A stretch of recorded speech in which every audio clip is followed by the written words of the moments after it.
Hi guys! Welcome to my mini vlog with my nanay. Sa oras po na to ay nauna po ako sa high precision para pumila at ipila po yung pangalan ni nanay. Nang sa ganon, kahit pa paano hindi po magtagal si nanay dito sa clinic. Ngayon, habang hinihintay ko si nanay, is pinaprocess ko naman yung mga papel niya, ipinipila ko, binayaran ko na din. Then waiting ako, sobrang dami ng ipinagawa kay nanay para i-confirm na wala talagang magiging problema. Ayun, pagdating nila ate ay gunahin ko na lang sila kung saan sila magpa-park. Kaya hindi ko muna pinababa. Then ako, process pa rin, nagbayad na rin ako ng payment. Then yan, waiting ako ng tawag. Pagkatapos po niyan ay in-assist din naman po kami agad. Ayan si nanay, tinitignan niyang mabuti yung ginagawa sa kanya. Nakailang tusok na din pero mabuti na lang dumating si ate na magaling manguha ng dugo. Then, ayan, tinitignan lang ni nanay. Then pagkatapos niya pumunta agad kami ng premiere para sa kanya x-ray. Ayan si ate, napakatyagang ate ko yan. Sobra. Kaya believe ako sa ate ko na lagi kaming magkasama, hindi kami nag-iiwanan na dalawa basta para kay nanay. Walang hindi talaga. Kahit na sobrang busy niya sa anak niya, talagang asikaso niya si nanay.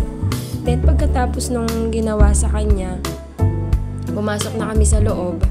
Ayan, video lang ako sa kanilang dalawa. Ayan. So, sana, hopefully na maituloy na yung kanyang removal trach. Yan, waiting lang kami. Then, ako, yan, nagtatawag na rin ako ng ambulansya that time. Then, si ate kausap niya yung jowables niya. Ayun. Then, kami ni ate, ako pumunta agad ako sa kantin para bumili ng pagkain kasi nakakagutom. Then, yung mga driver naman ng ambulance, lagi naman namin yan binibigyan ng food, binibigyan ng pang-lunch. Pero kung hindi naman, pag-uwi sa bahay namin para naman hindi naman nakakahiya, diba? Kasi yan si nanay nakatingin lang. Pauwi na rin kami.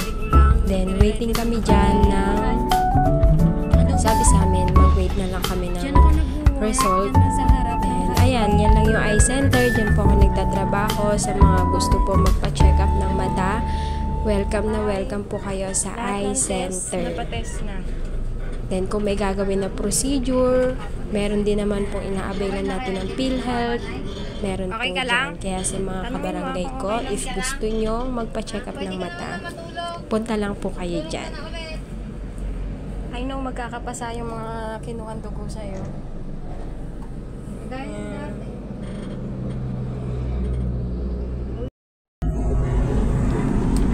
Malapit na kami.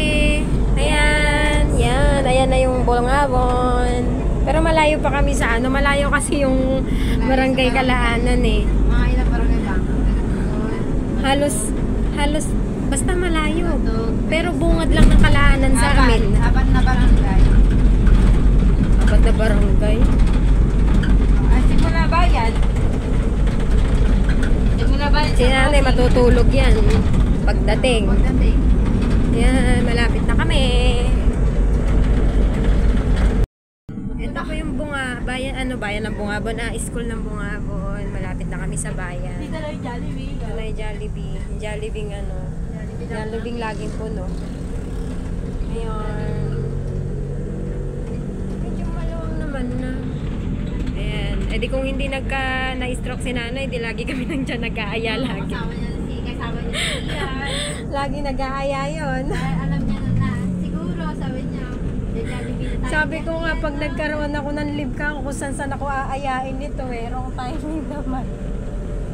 Alam niya yun, nanay, gagawin niya ng sabi ko, hindi mabuti, sabi niya. Jollibee na ba yun? Jollibee na lalapit sa'yo.